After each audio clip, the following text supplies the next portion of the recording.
Hello everyone, we're here today with another great artist.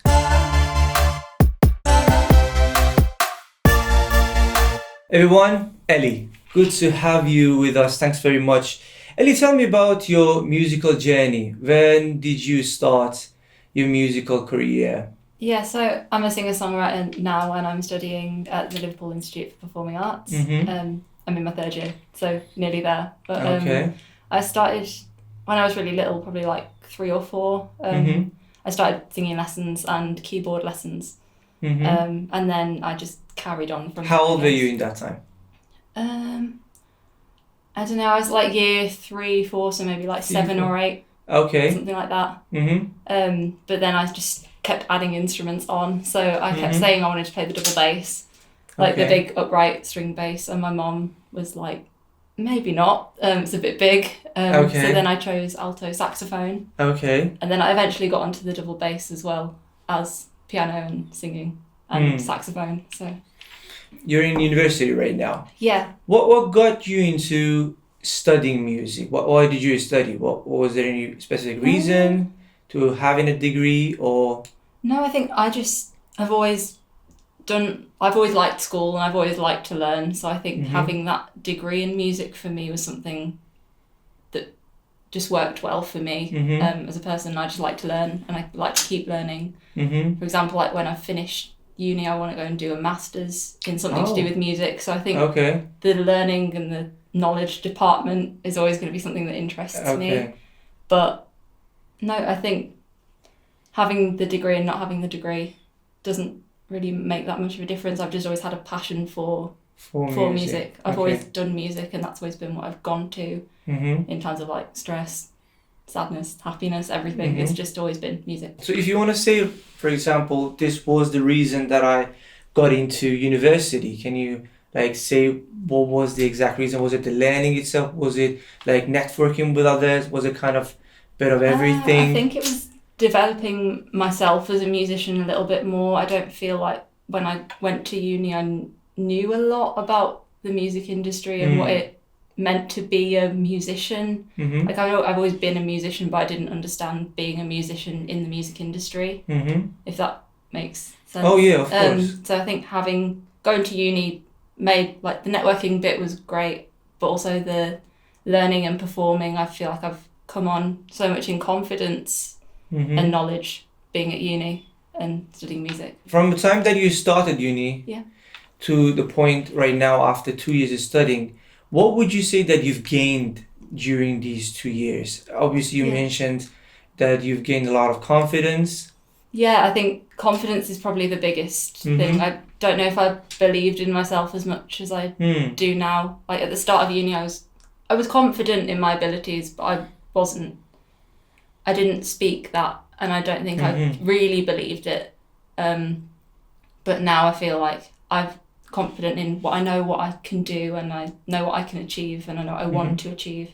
And I think at the start of uni, I didn't have a clear path of what I wanted to do and what I wanted to be. I also think at uni, my songwriting came on a lot, and that helped with my confidence because before I went to uni, I didn't songwrite. At all? No, it was something I never wanted to do because I just didn't believe I was any good at that. I was just like, I'll sing other people's songs and I'll do that really well, which is great, and I still love doing that.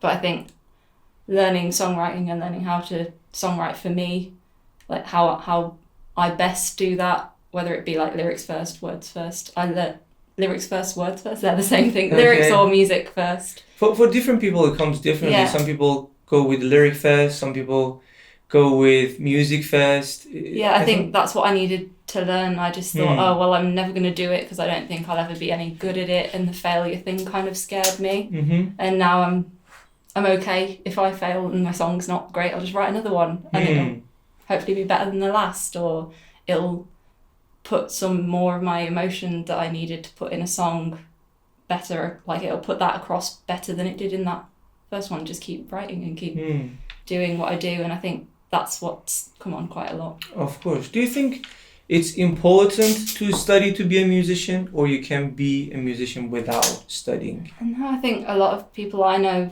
outside of uni never studied music and they're just as great a musician like they're just as good as anybody else. I Mm-hmm. think what really makes a good musician is passion and knowing that you want to do it, because if you aren't sure that you want to do it, Mm-hmm. it's not for you. Mm-hmm. Because it's a lot of hard work and it can Of be course. really stressful, and if your heart's not in it, then it's not worth it. I think passion is the best thing. Was there any point in your life, because a lot of young and upcoming musicians, or a lot of people that are trying different things in the early ages, Yeah. for example, if you're 14, 15, in some cases maybe even if you are 30, to be Mhm. honest, you're wondering, you're doing a lot of stuff in life. You're playing guitar, you're working, you're doing some business stuff aside, and doing a lot of stuff in your life. Yeah. And you're wondering, which path should I choose? Mm-hmm. So you always ask, was there any point in your life that you realized, okay, this music is something that I want to do? And what did you have that in your life? Yeah. And even if you did, what was that point? What happened in that point that you decided, okay, music is something that I want to do for the rest of my life? Yeah, absolutely. I think at school, like around GCSE year, so I was like, 14, 15, because I was one of the youngest in the year. So I think I was like 14. I kind of went through a stage where I didn't want to do music anymore. I didn't want to be a musician, all of this stuff. I wanted to do English and languages because I loved doing that. I was always really into that. And I was so close to going that way, and then suddenly something in my brain just went, no, you love music. I think it was the stress of all the exams and everything going on at that time, and I just fell back into music. I think I kind of it was like just a day, it just went like, no, you've always loved music, and that's always been your rescue, your safe place, and you do love it more than that stuff, more than you ever will love like English literature, and I love English literature, but music and being able to sing my emotions and get all of that stuff out through the music was what I always wanted, and I'm really glad I made the choice. I ended up going to a performing arts college as opposed to staying on at the school that I was originally going to stay at and not study music at all, and I did, and then I'm here now, so I think I made the right choice. I think 14-year-old me would look at me now and go like, yeah, that was the right choice. I think as long as you look back and you think to yourself, we think to ourselves that we are happy with the choices that we made. Yeah. That's all it matters. So what does music mean to you? Like, some people use music as some kind of an escapism. Yeah. Some people use music as something that they're able to express themselves. Yeah. What do you use music for? What does music mean to you? I think music for me is like a cliche. It's like it's everything, but it is it is my safe space. It is my escape. But also, I sing to make other people feel things like that. When I see an audience member smile when I sing a song, or like when people are clapping, or if they come up to me at the end and speak to me and say like, "Wow, I really enjoyed this song because like it was my wedding song," or something like. The emotions that are attached to the people that I sing for really make me feel good and make me feel like rewarded. Like it's very rewarding, and I think I do it to make others feel things as well as myself. Like, it is just that happiness for me. Music is happiness. Do you come from a musical family? I do and I don't. My mom always played piano, and my dad likes to pretend he played the guitar, but he never played the guitar. He just lies. Pretend meaning that he's got a guitar at home? No, he just says, "Oh, I'm grade 8 guitar." And he never touched a guitar. He just lies. But my mom played the piano. My granddad used to sing. He's always singing Elvis at me all the time. Okay. And I join in now. I never used to when I was little, but that's kind of just like, I think I got singing, I guess, from him. He was always singing. And then my mom and my dad, they're both really supportive of me doing music, and they love it, and they're really proud of that, and they make that clear. And me and my sister used to have music lessons, so me and my sister both did singing and piano to start with, and then my sister learned flute and I chose saxophone instead. And then she kind of quit after a while. It wasn't her thing, which is fine. It's not for everyone, but I carried on and I kept adding instruments on. I kept wanting to always play the upright bass. Mm-hmm. And then eventually I learned that after a while. I got to probably about 12, 13 and I was like, I still want to play the upright bass. And my mum was like, okay, you can play the upright bass. So I now play piano, saxophone, upright bass and bass guitar, as well as singing. Oh, quite a few instruments then. Yeah, so I think that has always been the music in my family, and everyone always just wants me to play all the time. Okay. You said your mom is musical. She can read music and she used to play piano. She doesn't really anymore, but like she could if she wanted to. Did that help, like being in a family that at least your mother is musical? Do you think that helped you in any way? I think knowing that the support was there for me to want to do music, because I know not everyone's as lucky as me in the sense that their parents push them to do music. I think my parents doing that and being like, if music is for you and it makes you happy and you're good at it, go for it. I think that really helped. I don't know if like having a musical family like was part of that. I guess it was because they were, the support was there, I suppose. But yeah, I think that helped having them there and knowing that they were for it. And I know that you told me that they are really supportive of your musical career. Yeah. But how was the reaction initially? Like, were they supportive initially as well, or they maybe thought that this might be a phase, or just give it a chance to see what happens in a few years? Or do they even tell you that, do you think about getting a 9-to-5 job or something like that? I think at the time when I started to doubt myself and didn't want to do music anymore, and then I suddenly chose to go and do music at college, I think my dad, because I was making the choice at the time and I was saying, I don't know which way I want to go, my dad kept quiet and he was like, well, it's your decision. And so did my mom. They were like, well, it's your choice. You do what you want to do. They never pushed me. But after I'd made the choice and gone to the college, and then once I'd graduated from the college and I'd done really well in school, he was like, my dad said, I would have preferred you to get your grades and all of this fun stuff, but I'm glad you didn't, because I can see how happy it's made you. But he, even in that time of me doubting myself, he never said, oh, you've got to go and get your education first or anything. It was always my decision and always my choice, which I really appreciated. Talking about you following your musical career with the studying further, yeah, you said you want to study your master's, but what's the motivation to study your master? Is it just learning more, or is it that you want to be a lecturer, or? I think it is at the moment just learning more. Mm-hmm. I've always really had that like academic side of my brain that like when there's an academic text to read, I get really excited. And you know about it all. Yeah, I'm like, oh, there's lots of theory here. Give it all to me so it can sink in. I'm just very that way inclined. I haven't ruled out lecturing. I think I'd find that really interesting. Like lecturing and teaching, I find really interesting.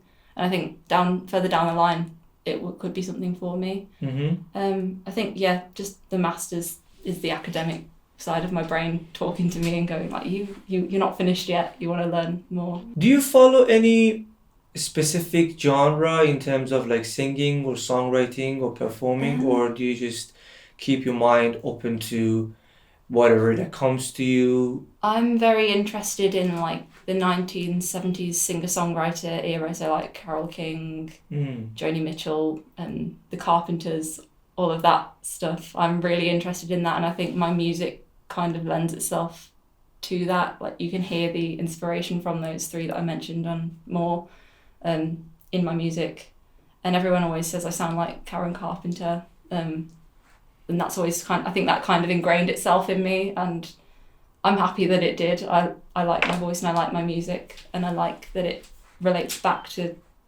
the music that I love. So I think it's like more like acoustic folk pop. I'd put myself in. So there is some specific yeah kind of genre that you see yourself in. Yeah. So do you step out of that specific genre, or is it just something that you want to stick to? I mean, I think for me as an artist, I'll probably stick to that. But if I'm playing another instrument, like at university I'm playing bass for another band Mm-hmm. for one of my friends, and she's like country pop, and that's different for me, but I'll play it because it's music that I like, but it's not for me as an artist. I think it's good to be able to like play other genres as well, because it gives you some kind of a subconscious influences that you might be able to use it in your own production down the line as well. I think because I play loads of different other instruments, I think I always have I'm always open to different genres, but like as an artist in one field, I think I'll stick to that for my music. But for any other project, I tend to go wild and see where it takes me, because I think that's always important. I don't like being shoved in one box all the time. Have you released any song so far? I haven't yet. I think Why not? It goes back to the like songwriting confidence thing. Okay. I think because I started writing quite not late, but like everyone at university, when everyone had already started writing songs, and I had never written a song. And I think I'm kind of like a few months, if not a year, behind that. But I'm looking to release next year, probably like February time. So you have stuff that you're working with right now to be able to release. I'm at a place where I do want to start releasing now, whereas a few months ago I would have gone absolutely not. That's actually interesting. So the only reason that it stops you from not releasing your own song, you say that's a confidence thing? It's the fear of people hating it, which like not everyone's gonna like your song. Yeah, if you go back and listen to, I don't know who is the top of the chart right now, maybe Dua Lipa or The Weeknd. If you listen to the like first song in like back in 15 years ago or 10 years ago, they're not as good as the songs that they're doing right now. But that was actually my conversation with another artist. I think creating that dynamic of progress is somehow, for me is important. You know, so people can look at the so-called product that you put out there as music and say, okay, like he or she 10 years ago they put like this song, and like after 20 years or after 10 years they put this song out there. Look at the beautiful journey. Look at the it's also, I think, important to remember that I don't like every song in the world, so not everyone's gonna like my song, and that's okay as long as I like it and I'm proud of it. And I think for a while I wasn't confident enough to say that I liked my music, and I wasn't proud of my music because I was fearing failure. And I think now I'm at a point where it's like, okay, if I'm proud of it, then that's all that matters, because I'm doing it for me and not for anybody else. And I think that's why I'm now at a point of wanting to release things. I think it is the next natural step. Are you perfectionist? Yes. Okay. Well, I try not to be, but I always end up doing it. Other element into it is that self-criticism that comes into the game as well, and we start to criticize ourselves and say, okay, this is not good. But there's something else into that, because I always say, if we live in a world that nobody else exists, we wouldn't really compare ourselves to anybody. Or the expectation is right down on the floor. Because I'm just putting a song, for example, in this case, out there, and nobody's listening, so I'm just going to play for myself, right? But it's just the reaction of others. It's my own expectation, and it's comparison at the same time, that I'm going to compare my song to, for example, Dua Lipa, which obviously my song to Dua Lipa song would be like a absolutely wrong comparison, because like she's been in the industry for like 20 years, whatever, and she's got like 100 people behind her production, so it's an absolutely wrong, really unfair unfair comparison, you know. But what I think that's what we do subconsciously, we always compare. Especially we compare ourselves to the top of the chart music. We do. You say, if I'm not that, I don't want to release it, you know. It's just, it's not realistic, and it's not fair. But we always do it, and we always say, try not to, and like, you shouldn't. But everyone always does, and I think that's okay as long as you're aware that you're doing that and knowing that you have different circumstances to people at the top of the charts, and as long as you're releasing something that's true to yourself and true to what you want to do and what you want to put out there, then that's fine for now, for the current moment. And I think that's okay. As you said, there's nothing wrong with self-criticism, but I think the problem comes in only when it stops you. When it stops from you from being doing something. able to express yourself, whatever you do, Yeah. whatever career that you are.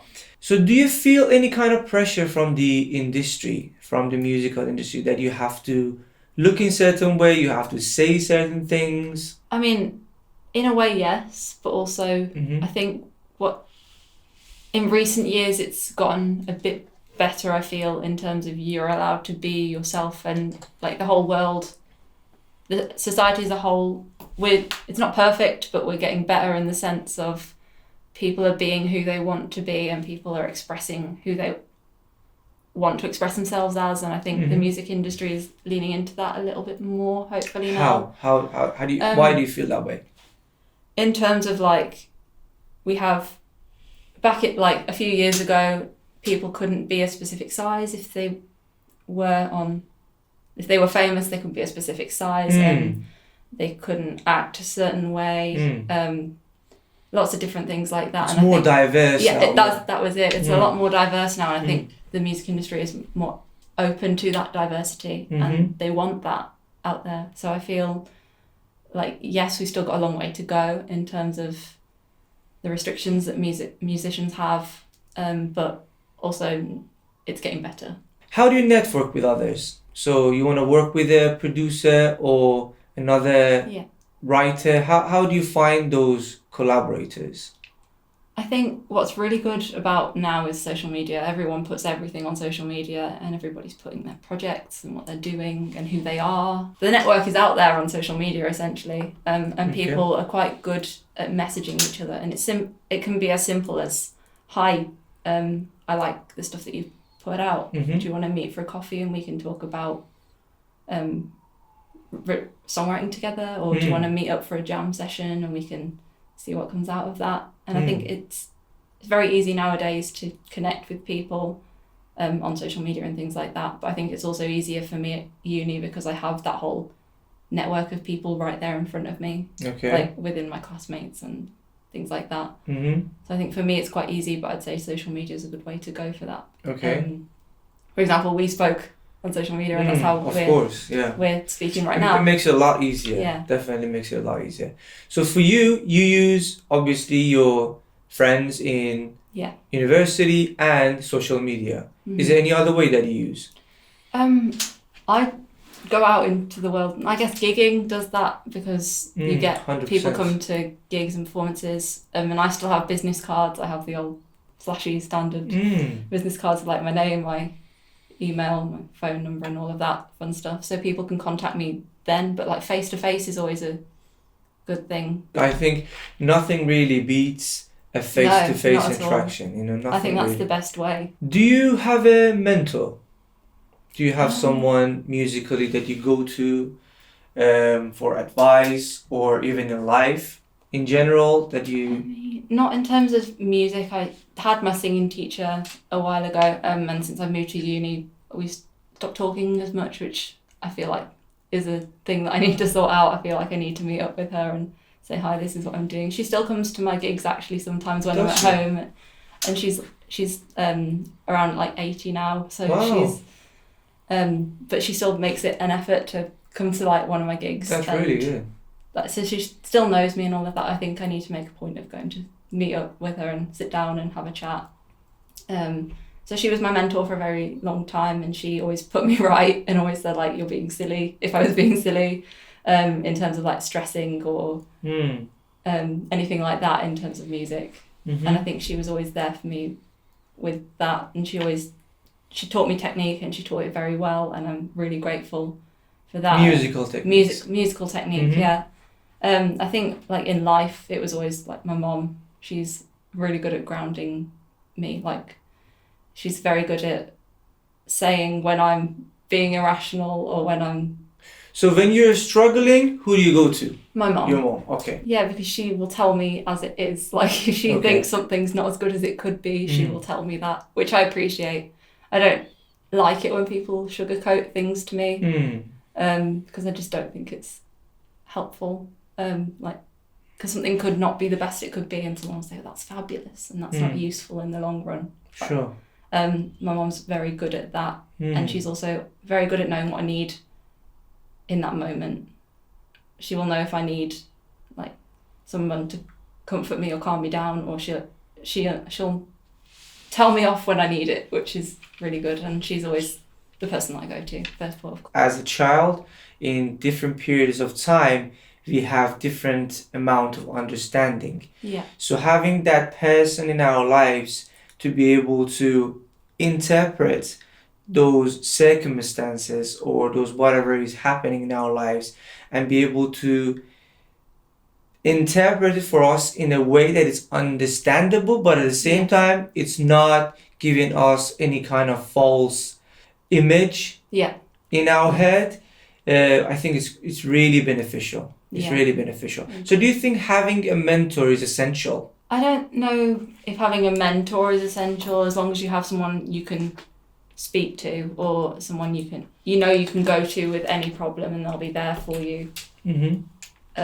Whether that be a musical problem or a life problem, I think it's always important to have that network around you, whether it be friends, family, anybody. Like, I have a great group of friends who have always been there for me and always will be. Like, we don't always talk every day, but I know if I was to call them, they'd immediately pick up the phone. And I think I would do the same for them. And I think having that support group, whether it be one person or a few people, as long as you've got that one person, that's fine. And I think that's beneficial.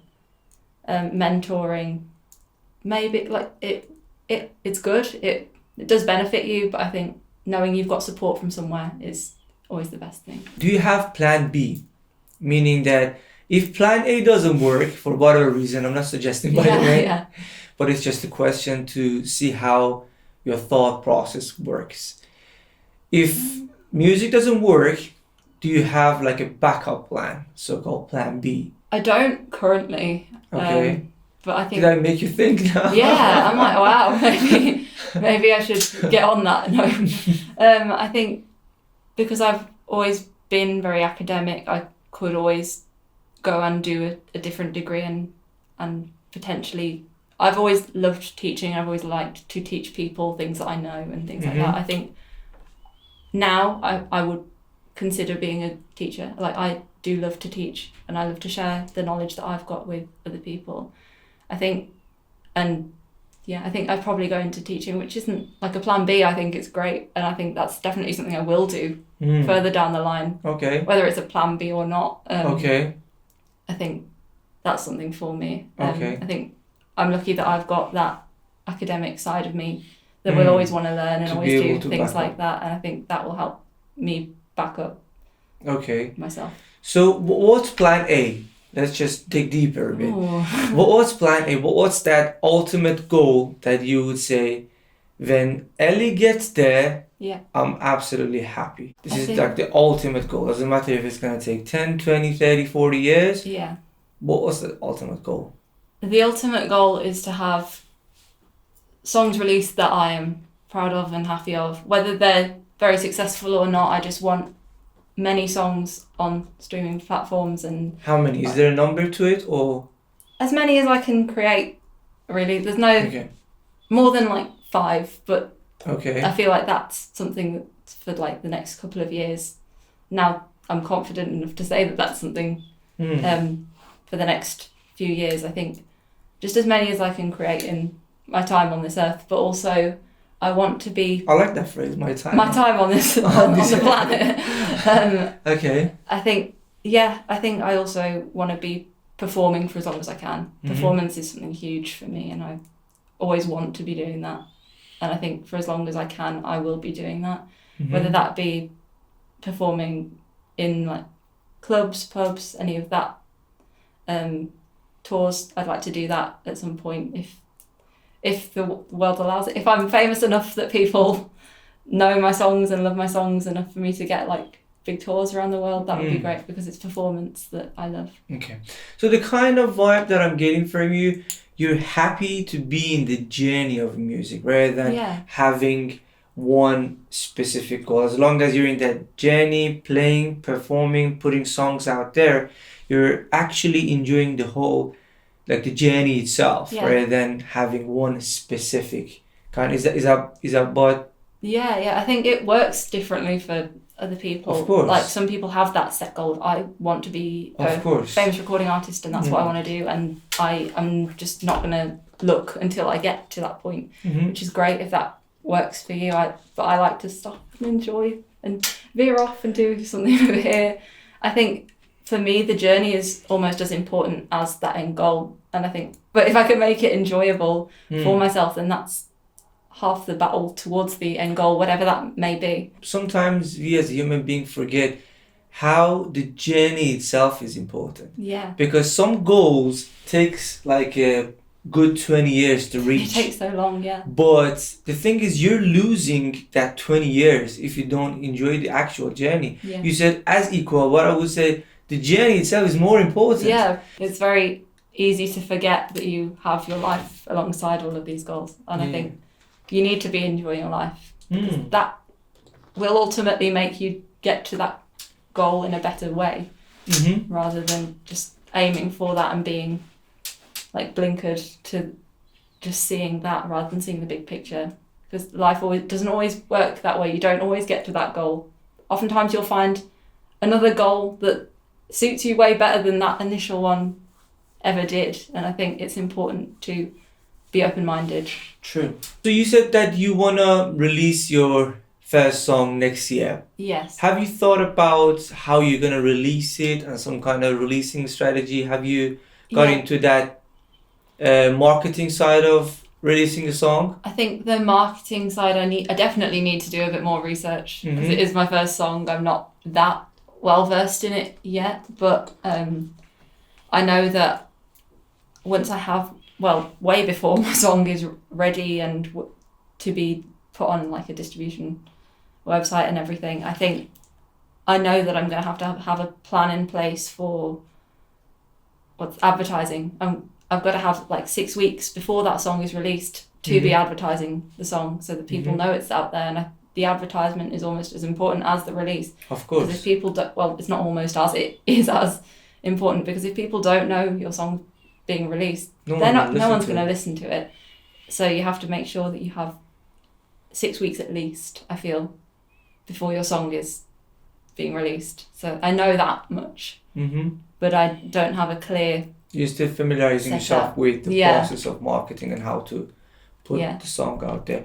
But that's another thing, actually. There are so many things, especially as a musician, there are so many things that you're doing in music industry, especially in the beginning, from the very beginning, which is writing, composition, arranging, recording, mixing, mastering. And when the song is ready, that's just halfway there. You gotta start familiarizing yourself with licensing, publishing, and all the marketing and all the other stuff.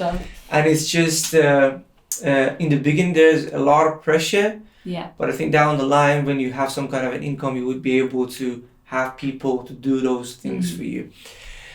What are some challenges that you faced in your life, musically or non-musically? I mean, I've always suffered with it's the confidence thing. I've always, whilst I've presented myself as very confident, I've always presented myself as someone who's really confident, never been nervous or anything like that. And when I'm singing, I'm not nervous. And everyone always asks me, whenever I have a performance or anything, they're like, "Are you nervous?" I'm like, "No." Because singing to me is easier than talking. I can get up and sing. I could sing like a whole speech and have no worries, but I couldn't get up and speak that speech, which to me is ridiculous, because I feel like it should be the other way around. But I think the confidence thing for me has always been a struggle, and I still struggle with it now, but I think I'm in a better place than I was, and I do genuinely believe in myself now, whereas I didn't earlier on in my life. Whether I said that I did, I was always not lying, but not being truthful in that. Like I'd always say, oh yeah, I'm really confident, I believe in myself, and I didn't. And I think now I realise that everyone else was kind of acting the same way in a sense. Yes, some people were always confident and have always been and always will be, but a lot of people were just faking it too. And I think confidence is a fake it till you make it kind of thing. 100%. So I think, yeah, the struggles I had were like with myself and my confidence, my self-belief. And I think now I know that I'm good and I know that I'm worth enough and I know that I am enough and I know that I am myself and I'm authentically me and I'm happy in myself, which is good. Yeah. Okay. So what is it that you feel inside that you say, okay, I lack confidence? How do you recognize that feeling? I think I always used to tell myself that I was never quite good enough, because it's the perfectionist thing. It was always, this is good, but I'm a huge self-critic. Huge. That's probably what I do the most, which isn't great, but at least now I'm aware of it. I kind of just always used to tell myself, oh, you're not good enough, this could be better, this could always be better, you could always do better, all of this. And I think that hit my confidence quite a lot, because I was always trying to improve, but I could never improve without having the confidence and self-belief. And I think once I realised that I need to stop being so hard on myself all the time, things got better and I did start to believe in myself a little bit more. I think knowing that you are doing your best and being confident that you're doing your best is ultimately the best thing for you. You can't, it's good to be your self-critic, but don't overpower that. Like, don't overpower your confidence and self-worth and self-belief. You just got to make sure that there's a balance there. So have you came up with some kind of strategy? I'm going to do this, like from now on, so it can boost my confidence or it can eliminate like those feelings inside? I think now, like, the two biggest things I do is remind myself that I am good enough and I'm the best person that I can be at this point in time, and that's good.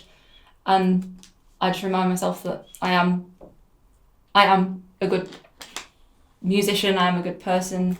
And I think that did wonders for my confidence, because when I started saying it, you start to believe it after a while once you start saying it. And I think another thing, when someone gives you a compliment, say thank you. Don't say, oh no, like even if it's, oh, you look great today. Absorb Don't go, oh, this is just something. I say thank you. 100%. Agree and say thank you and smile and say, don't argue with them and say, oh no, this is or your song was really great today, I enjoyed it. Oh no, it could be a lot better. Say thank you, I'm glad you enjoyed it. Glad you enjoyed it. I think that doubles the effect of it. It just gives you that kind of a good feel, some kind of a affirmation. I think that it just makes you feel even better. You know, I totally agree. We'll be back.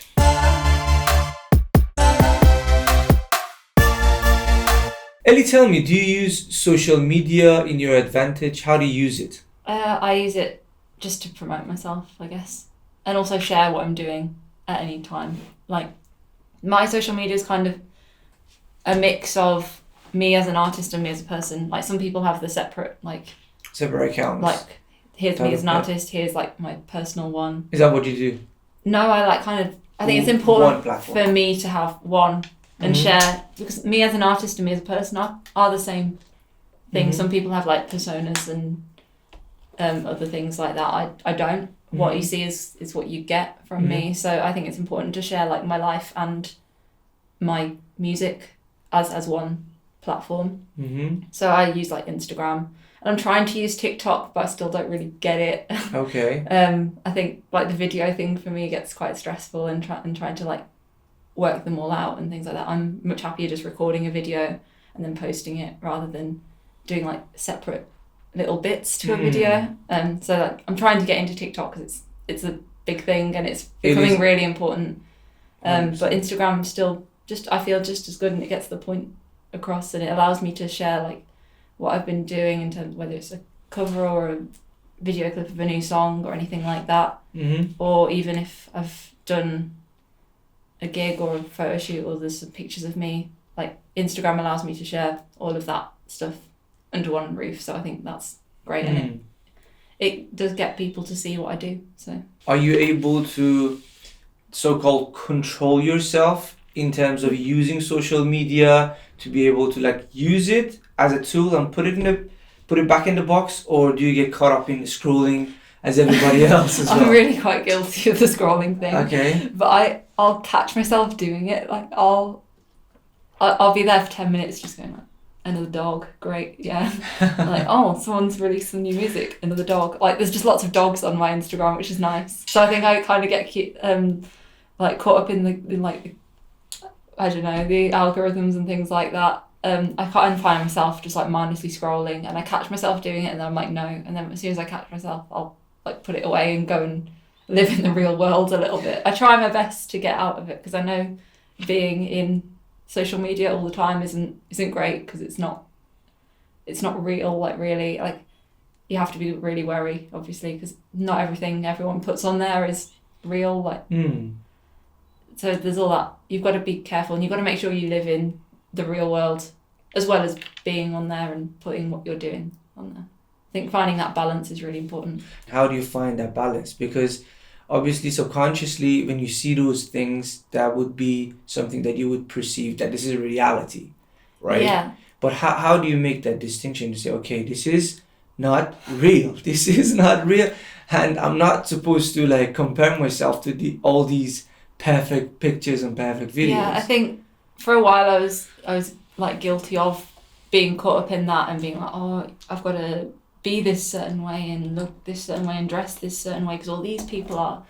And I think you kind of have to remind yourself every so often when you have those thoughts to go, actually, no, because I think how long it's taken these people to create this content and how long, and of course there's editing apps, all of this stuff, like not everything everyone posts is the truth and is real. Of course. So I think when you have those thoughts, you have to actually like kind of argue with yourself and remind yourself that no, not everything is real, and that's okay. I think it's a lot of, you've got to do it to yourself. No one else is going to remind you that like that's not real. I think you've got to do that for yourself. And I think putting your phone down every so often, and I sound like an old woman, like get off that screen. But I think it's really important to do that. I like taking myself on walks and going and doing like, exercise, or taking myself to a new place and just seeing the world. Like I'll go and get on a train and go to like a little village or something like that, and I'll put my phone away and I'll enjoy the world as it is. And I think that's my balance between the two. That's actually my next thing to ask. So what do you do to look after your mental and physical body? It can be anywhere. I'll go, okay, I'm just gonna go somewhere today, and I'll go and get like a cheap train ticket, whether it's like to the beach or just like a little village or even like a city, as long as it's somewhere different. And I really like exploring and seeing new places and things like that. So for me, that's really important. I think for like having that, finding things you enjoy and making sure you do those things alongside your work is really beneficial, because if you're just working all the time, you're not going to produce the best things. You need to make sure that you aren't burning yourself out and stressing yourself out all the time. So for me, it's like reading or going and exploring, or I like yoga and sport and things like that. I think finding those things, so other people might like sport, might like films, things like that. I think finding what you like to do and making sure you put that into your life so you have that work-life balance is important. I think it works like flavors in food. Yeah. You know, when you add those flavors, it makes life more delicious. Yeah. If that's the right interpretation of it. So if you had the chance to choose to be signed to a label, or on the other side, to be an independent artist and promote yourself and do everything from the beginning to the end yourself, which one would you choose and why? I don't know if I could like kind of cheat. I think I'd want to be an independent artist and do it myself, but I think I would want like a manager or someone there to help support me. Mm-hmm. So that I am having the control of myself as an artist and what I want to put out there. So you're ultimately like I'm the decision maker. What's going to happen at the end. Okay. But I think having someone there, like a manager or a producer or things like that, to help support me on my journey would help me, because I'm not the most knowledgeable of all things. Neither is everybody else. Nobody else. I think I would want control, and I would want the final say on my project because it's me. Okay. But yeah, I'd like the support network thing. I think that's kind of cheating, but no, I don't really say it. It's kind of like the middle road. It's not quite fully only me, and that's it. And it's not quite, I have hundreds of people around me and I have not really that much control. I want to find the middle ground of that. So being independent artist, that you hire people to sort of work for you rather than being assigned to a label, so they tell you what to do and what not to do. Yeah. Okay. Is there anything about music industry that you're not happy with and you would say, I wish this was different? I think like the streaming platform thing, you know, when you release music and the streaming platforms do not give you as much money as they should.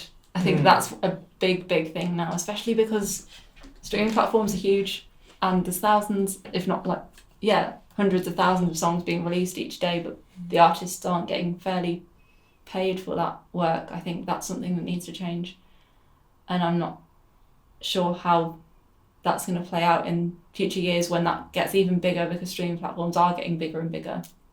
I think that is one of the big things that needs to be changed soon.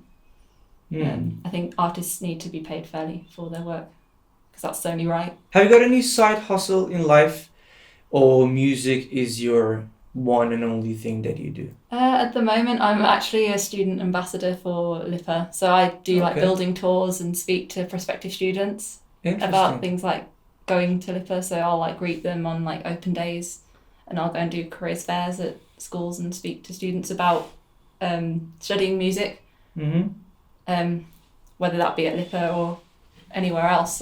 I think, like, yes, I am a student at LIPA, so I will advocate that they go to LIPA, but I also will speak to them about being a music student and what that's like and how life is for me. And I think that's something I really enjoy, and I get paid for it. I like to speak to people.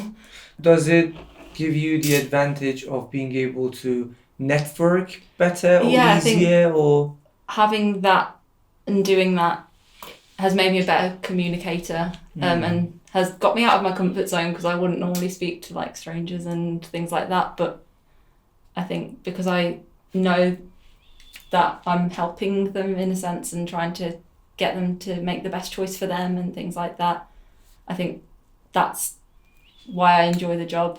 And also, it has helped my networking, because I'm more confident in speaking to people and speaking to strangers and getting to know people, even on like a short-term basis. Like, I'm with those people for half an hour maximum, but I'll get to know them and what they're about, and I think that's really helped. So let's imagine we don't really have any music related jobs or careers in the world. So who would you be? So you can't really be a music teacher either. That's really interesting. So you wouldn't really be able to be a music teacher either, because music doesn't exist. Okay. In that case... Who would you be? What kind of job would you choose? I'm really interested in like books. I've always read books. I've always wanted to read. So I'd probably be a librarian, because I get to speak to people about books and I get to read books, and I also love organising things. So I think that would be great for me. Like, I'd be able to like put books back on shelves and make them look nice, and I'd also get to speak to people and talk about like a shared love of like books, because that's I think I'd just be a librarian. Which is nice. It's actually a nice job. I've never thought about that before, but I feel like that's maybe that's plan B. So was that like an instant kind of decision, that instant thought that came to you to be a librarian, or have you thought about it before? No, when you asked that question, it was like, Like, well, I was like, I guess I like... That was a fast decision. Yeah. I was like, what else do I like? And I was like, well, I like reading, so... And then I was like, I like communicating. I was like, yeah, so... Why not? That, I feel like I'd go with that. What do you do in terms of exercise? Do you do any exercise at all? Yeah, I play netball. I've always have Mhm. done from like a young age at school. Mm-hmm. And then I also do yoga because I just Mhm. really enjoy it, and I think it's Is it- actually really calm. Like, it's really calming for me. Is it something that you do regularly or? Yeah, I do it like once a week. So not really regularly, but Mm-hmm. it's weekly. So I guess regular enough. Okay. But I think it's just nice to relieve that stress. Like, and yoga for me kind of just does really get rid of all my thoughts for a Okay. little while, which is nice. How do you manage your stress and anxiety that comes to every one of us in life? I assess what's making me feel that way, Mm-hmm. and then try and figure out how I can relieve that or solve that. So if the stress is coming from my workload, what I'll tend to do is make like a plan of all the things that I've got to do and the deadlines for those things, so that when I've Mhm. completed it, I can tick it off. Because I feel a lot better when I have a list that's got loads of ticks on the side. It makes me Mhm. feel like I've been productive. It makes me feel like I've completed things. You can see what you've done. Yeah, so that makes me feel better in terms of like relieving stress from workload and things like that. But if I feel like overwhelmed or things like that, I'll try and take my mind off it with like hobbies and things like that. So like just as simple as going for a walk Mm-hmm. and getting out of the space that is making me stressed Okay. is good as well. So planning in advance, and if you like for whatever reason didn't plan it in advance, Yeah. and you are facing those kind of feelings, just get out of that kind of environment Yeah. and do some kind of an exercise, physical maybe exercise, as you said, Yeah. go for a walk or something. We are coming from a place that we used to listen to vinyls and Mm-hmm. only like live performance were a big thing. Yeah. Obviously, they are still a big thing, but we're going toward an era that everything is going online, we're streaming. Yeah. If you want to make a prediction of how we're going to consume music in 20 years' time, Oh wow. what would you say? How would you say we're going to consume music? I think streaming is going to be even bigger because it's risen like now. It's streaming is going to be like how CDs were in the 2000s and how they were really huge and big and everything was on CDs, and that, like, I think it will be that way for a while. Mm-hmm. But I also think like how vinyls have come back now, Mm-hmm. CDs will be back as like the novelty Mm. thing. If that, because that was Yeah, like yeah. the vinyl thing was like Vinyl, 50s, like cassettes are 60s. coming back. Like, Yeah, I've exactly. seen a I lot think- of people are interested. with like the fashion being like 90s 2000s now. I think we'll be getting CDs Okay. not long. So you don't think it's going to be another level? You I think think it's going to the- be like a loop? I think there that is will be gonna- another level added on. I'm not sure Mm. what that is yet. Have you even thought about it? Like, No. have you predicted anything, even your own thoughts? Say, okay, I think this is going to be something that No. everyone's it's going to gonna like get me consume thinking music now. in this way. No, I don't know. I think there's going to be that circular thing because there always is. Like, all the trends always come back. Mm. But I'm not sure. I know that there will be something new that comes out, just like streaming did. But I don't quite know what that is Mm. right now. If you had a chance to go back in time Yeah. and change one thing, what would you do One thing. Mm. in your own personal life? In my personal life. Wow. Gosh, this is making me think now. I don't know. It's not necessarily the matter of like regretting something that you've done. Sometimes Yeah. you wish that I would have never done that, or I wish I like done this differently. This hasn't really got anything to do with music per se, but Yeah. I wish that I'd have stuck with dancing. Hmm. Because I quit that quite early on in my life. Like, I Okay. did ballet and I did dance and I did all of that stuff, and then I quit it and I left it for a bit, and then I started to go back to musical theatre, and then everyone was really good at dancing and I was okay, like I could keep up, but I was just like, I wish that I'd have kept on with that. And I think it would have helped me. Mm-hmm. Because I think even like I guess it does relate to music, because the artists you see now, their music is a whole show, like especially when they perform live, and there's dancing and there's big productions and there's big large screens behind them and everything like that. I think having those dancing skills would have benefited me in the future. So I guess sticking with that would have helped me. But at the moment I'm pretty content with what I chose to do with my life. That's really good. Which is nice. I'm lucky that I'm in that position. That's really good. One of the things of being happy, I think, is to be able to be happy right now. Yeah. I think one of the concepts that is very crucial to understand in life, because I gotta find happiness first of all internally and right now. Then I say I want to do more. But if I'm always chasing that so-called happiness in life, it's just gonna be like a chase me on the run, chasing something that might never ever happen. Yeah. But if I can find that happiness internally right now inside, I think, as you said, which is I think a great demonstration, and I get that kind of a happy, content, calm vibe from you as well, which is good to see, because I think these are like basics of life that I wish personally I was taught these things in school.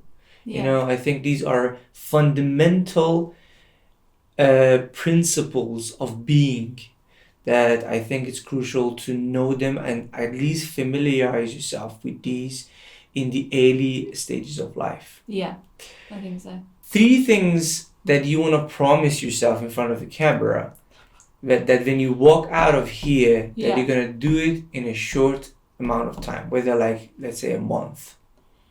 Okay. That you're going to start doing, or if it's like a long-term kind of thing you're going to start doing, or if it's something that you haven't done that you want to do, just you're going to say, okay, I want to do this now. This is the time. Obviously, you're going to be able to look at the evidence is going to be there forever, wow. So you got to make sure you do it. Right, okay. Number 1 is going to... I can't even... Wow, you can't even get number 1 out. Number 1 is that you're going to remind yourself every day that you are good and that you are enough. That's number 1. You are going to intentionally remind yourself every day that you are enough. Number 2, you are going to record one of your songs and try and get it getting it released. When? Next year. I'm going to record this song and get it ready so that it can be released. Okay. That's number 2. And then hopefully in future years, not future years, in future months, that's going to keep carrying on. Okay. But and number 3, you are going to start putting your original music in your sets, because you need to do that, and you are confident enough now. 3 things that you're grateful for. First and foremost, I'm grateful for the support and love that I have from my family and friends. I'm grateful for my ability to know myself and know my talents, and show that to the world. And number 3, I'm grateful for all the music that I've been shown in my life, because without that I wouldn't be here. I'm grateful for like all the artists that I find inspiration from, so like Joni Mitchell, Fleetwood Mac, Kate Bush, Carole King, all of those people and their music have made me what I am today, alongside all the others. Like my dad would play me like Led Zeppelin in the car, and he'd also play me like Andrea Bocelli and things like that. He'd play me so many different things, and I think all of that collectively has made me into the musician that I am today. So I'm grateful for the music in the world. Attitude of gratitude, that's it. Yeah. Elly, last words. Yeah, so if you like me and you've liked the conversation that we've had today, you can follow me on Instagram at Elly Darrell, so that's ELLYDARRALL.